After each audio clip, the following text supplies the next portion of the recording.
Ketemu lagi dengan Ibu sama Fatalia. Kita akan belajar tentang teks cerita inspiratif kali ini ya, anak-anak. Oh iya, Assalamualaikum warahmatullahi wabarakatuh untuk anak-anak. Halo. Oke, bagaimana anak-anak sudah siap belajar bahasa Indonesianya? Semoga kalian dalam keadaan sehat walafiat ya. Oke, kali ini KD-nya itu tentang mengidentifikasi isi, ungkapan, simpati, pedulian, empati atau perasaan pribadi dari teks cerita inspiratif yang dibaca dan didengar.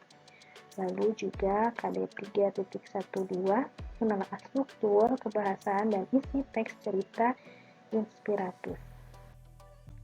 Lalu juga di sini ada kita akan bahas tentang pengertiannya, lalu juga tentang strukturnya, lalu tentang ciri kebahasaan, dan terakhir adalah contoh.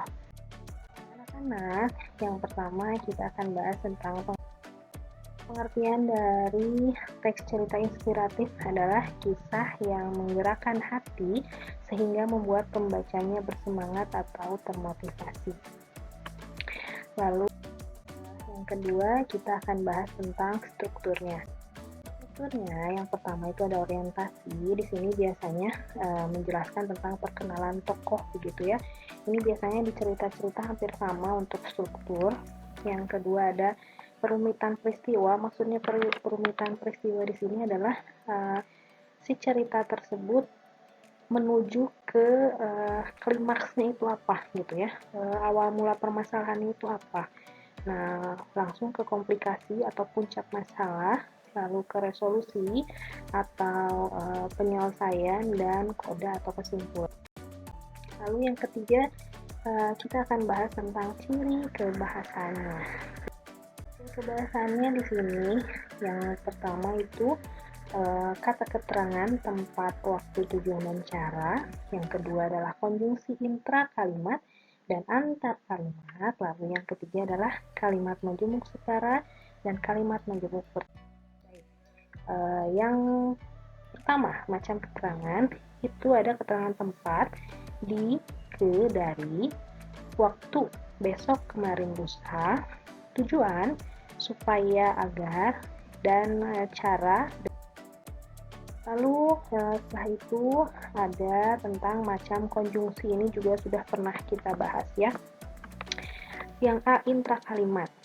Konjungsi yang menghubungkan kata dengan kata, frasa dengan frasa, klausa dengan klausa. Jenisnya itu yang pertama konjungsi subordinatif, setelah, agar, sehingga, lalu konjungsi koordinatif, dan selanjutnya itu ada antar kalimat, konjungsi yang menghubungkan kalimat satu dengan kalimat lainnya.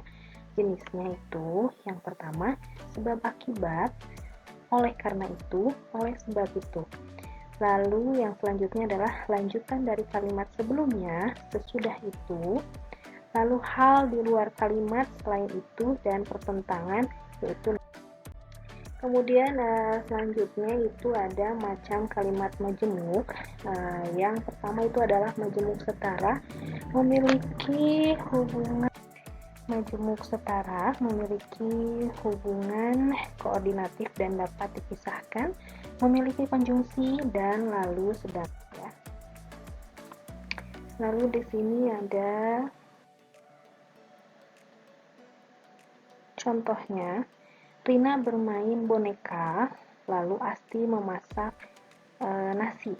Nah, dijadikan satu menjadi Rina bermain boneka, sedangkan Asti memasak.